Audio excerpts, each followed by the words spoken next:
జై దుర్గా భవాని. ఈరోజు దుర్గమ్మ సందేశం ఏంటి అంటే, ఈరోజు ఈ శుభదినాన్ని అస్సలు మరువకు. ఎందుకంటే ఒకేసారి నీకోసంగా ఒకటి కాదు, రెండు కాదు, 3 శుభవార్తలను ఏకంగా నీకు వినిపించబోతున్నాను. నీ జీవితంలో ఈ దుర్గమ్మ అనుగ్రహం, ఆశీర్వాదం పుష్కలంగా ఉంది కాబట్టి నీకు 3 శుభవార్తలు ఈ రోజున అందించబోతున్నాను. ఈ శుభదినాన్ని అస్సలు మర్చిపోవద్దమ్మా. ఏమాత్రం కూడా అలక్ష్యం చేయకుండా, అస్సలు ఆలస్యం చేయకుండా ఈ దుర్గమ్మ చెప్పేది ఆఖరి వరకు విని అర్థం చేసుకో. నీ జీవితంలో ఈ దుర్గమ్మ ఎలాంటి మార్పుని కల్పించబోతున్నానో స్వయంగా అన్నీ కూడా ఈ దుర్గమ్మ మాటల్లోనే విను. ఏమాత్రం అలక్ష్యం చేసినా, ఏమాత్రం నిర్లక్ష్యం చేసినా తర్వాత ఈ శుభవార్తలన్నీ కూడా చేజారిపోతాయి. ఇక నీ ఇష్టం, నీకే వదిలేస్తున్నాను. ఇక నువ్వు ఏం చేస్తావన్నది ఆలోచించుకో. నీ జీవితాన్ని చక్కదిద్దుకుంటావా, లేదా ఇలానే ఉంచుకొని కష్టాల్లో పడేస్తావా అన్నది ఆలోచించుకోమ్మా. ఆలోచించుకొని నువ్వే ఒక నిర్ణయం తీసుకో. లేదంటే ఎంతో ఇబ్బంది పడాల్సి వస్తుంది. ఎన్నో కష్టాలను, సమస్యలను అన్నిటినీ కూడా నువ్వు ఎదుర్కోవాల్సి వస్తుంది. అవన్నీ నువ్వు ఎదుర్కోకూడదు, నువ్వు సంతోషంగా ఉండాలనే కదా ఈ దుర్గమ్మ పరుగు పరుగున వచ్చి ఈ సందేశాన్ని ఈ రోజున నీకు అందించాను.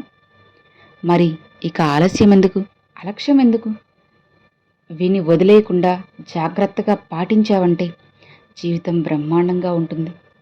ఇలా చూడమ్మా, నువ్వు ఎన్నో రోజుల నుంచి దుర్గమ్మ అసలు నాకు శుభవార్తలంటూ వస్తాయా, ఒక్కటైనా మంచి రోజు నా జీవితంలో ఉందా అని ఆశగా ఎదురు చూస్తున్నావు కదా.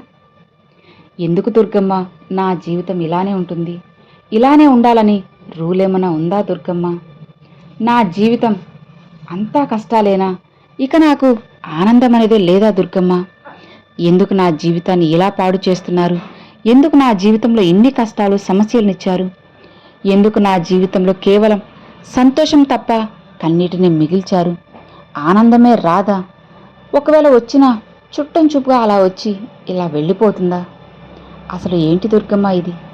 మరి ఈ కష్టాలు, ఓటములు ఇవి మాత్రం ఎందుకు? శాశ్వతంగా నా నీడల నాతో పాటే ఉంచేశారు. ఎందుకు తల్లి?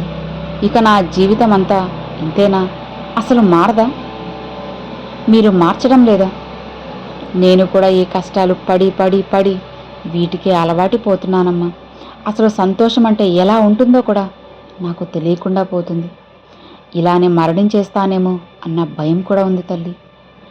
ఆనందాల కోసం ఎదురు చూడడం పూర్తిగా మానేసుకున్నాను. ఎంతని ఎదురు చూడను, ఎంతని ఆశగా ఉండను. ఇప్పుడు మీరు మళ్ళీ నాలో కొత్తగా ఆశలు రేపటానికి శుభవార్తలు ఇస్తున్నాను, 3 శుభవార్తలు తెస్తున్నాను అని అంటున్నారా? ఇక నాకు ఓపిక లేదమ్మా. ఇక ఇంతటితో ఆపేద్దాం. శుభవార్తలు వస్తాయని లేదు, నా జీవితం మారుతుంది అని ఆశ, నమ్మకం ఏమీ లేదు. మీరు నా జీవితంతో ఎందుకు తల్లి ఇలా ఆడుకుంటున్నారు అని ఇలా దిగులుతో నన్ను చూస్తూ బోలెడు ప్రశ్నలతో నన్ను వేధిస్తున్నావు కదా. బోలెడు ప్రశ్నలు నీ మనసులో అలా తిరుగుతూనే ఉన్నాయి కదా. అయితే విను. ఇప్పుడు ఈ దుర్గమ్మ మాట నీకు వింటుంటే నీ మనసంతా పూర్తిగా నిరాశతో నిండిపోయింది అని అర్థమవుతుంది. నీ ఎదురు చూపులకు ఫలితం రావడం లేదు అని అల్లాడిపోతున్నావు కదా. కన్నీరు మున్నీరుగా ఏడుస్తూ బాధపడిపోతున్నావు కదా. చూడమ్మా, ప్రతి మనిషికి ఎన్నో బాధలు, ఆశలు, కోరికలు, కలలు, ఇలా మనిషి అన్నాక ప్రతి ఒక్కరికి కూడా ఖచ్చితంగా ఉంటాయి. అది మనిషి యొక్క లక్షణం. కానీ కేవలం కొంతమందికి మాత్రమే ఆ అదృష్టం అనేది దక్కుతుంది తల్లి. నువ్వు ప్రతిరోజు నా దగ్గరికి వచ్చి ఇలానే అంటున్నావు కదా, దుర్గమ్మ ఇక ఈ కష్టాలు నా వల్ల కాదు తల్లి, భరించేంత ఓపిక అస్సలు లేదు, తట్టుకోలేకపోతున్నాను. చెప్పాలంటే నా కన్నీరంతా కూడా ఆవిరైపోయిందమ్మా. ఇక ఎంతని నేను కూడా బాధపడను. నా మనసంతా తెలియని గందరగోళంలో చిక్కుకొని ఉంది. అస్సలు ప్రశాంతత లేదు. కంటి నిండా నిద్రపోయి ఎన్ని రోజులైందో.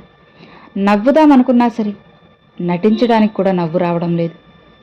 మీరే ఆలోచించండి దుర్గమ్మ, నేను ఇప్పుడు ఎలాంటి దుస్థితిలో ఉన్నానో మీకే తెలుస్తుంది అని దీనంగా అంటున్నావా? చూడమ్మా, ఇవన్నీ కూడా నాకు అర్థమవుతున్నాయి, స్పష్టంగా కనపడుతున్నాయి కూడా. నేను అన్నీ వింటూనే ఉన్నాను. ఇక నీ బాధలు, కష్టాలు, కన్నీరు అన్నిటినీ ఒక్కొక్కటిగా తీర్చడం కోసమే కదా ఈ రోజున నేను నీ ముందుకు వచ్చేశాను. ఇక నీ మనసులో ఎలాంటి ఆలోచనలు కూడా అస్సలు పెట్టుకోవద్దు. కేవలం నీ దుర్గమ్మ చెప్పింది చెప్పినట్లు చేయి. ఇక చాలు.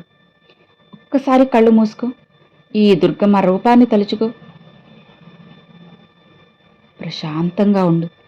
అన్నీ సజావుగా అవే జరిగిపోతాయి. నా మాటలన్నీ నీ మనసులో విత్తనాలుగా వేసి మొక్కలుగా నాటుకో. జాగ్రత్తగా వేయి.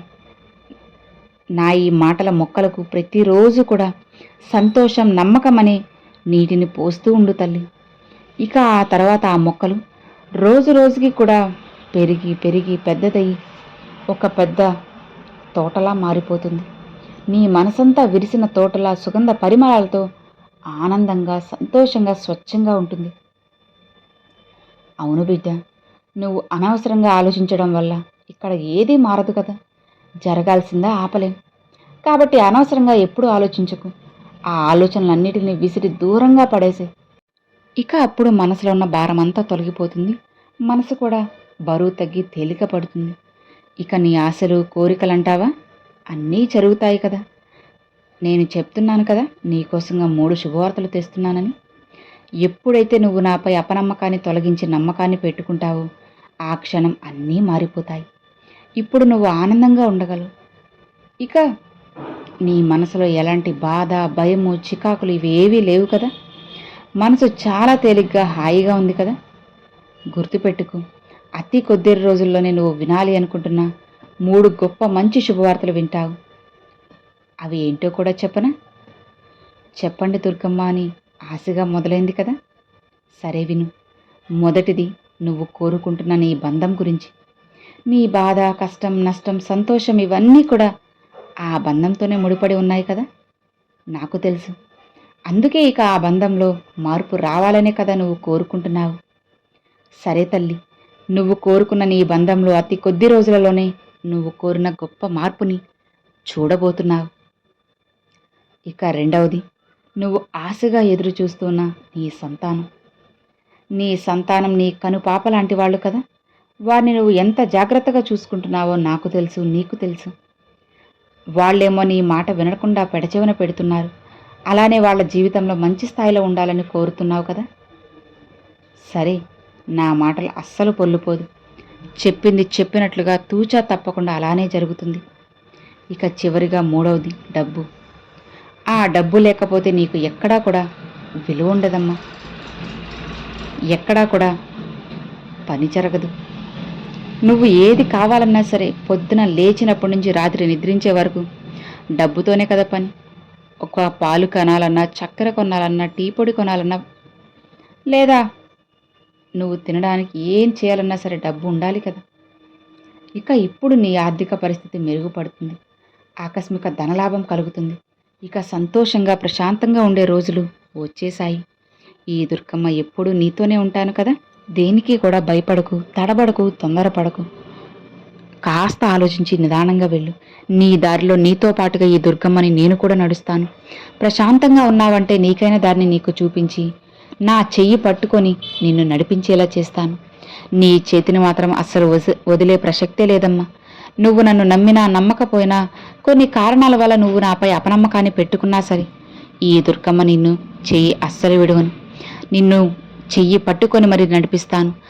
తప్పు దారిలో వెళ్తుంటే మందలించి మళ్ళీ నా దారిలో నడిపిస్తాను. అలా చేసి నీకైన కోరికలన్నీ ఒకటి తర్వాత మరొకటి ఖచ్చితంగా నెరవేర్చి నీ జీవితంలో నీకైన సంతోషాన్ని తెచ్చిపెట్టి నువ్వు హాయిగా, ప్రశాంతంగా ఉండేలా చేసే బాధ్యత ఒక తల్లిగా ఈ దుర్గమ్మది. ఇక నిశ్చింతగా, ప్రశాంతంగా ఉన్నావంటే అన్నిటినీ జరిపించి నీకైన గొప్ప జీవితాన్ని నీకు అందిస్తాను. హాయిగా, ప్రశాంతంగా ఉండు అని ఈరోజు అమ్మవారు ఈ సందేశాన్ని అయితే పంపారండి. సో విన్నారు కదండి. ఈరోజు దుర్గమ్మ పంపిన ఈ సందేశం మీ అందరికి నచ్చింది, అర్థమైంది అని అనుకుంటున్నాను.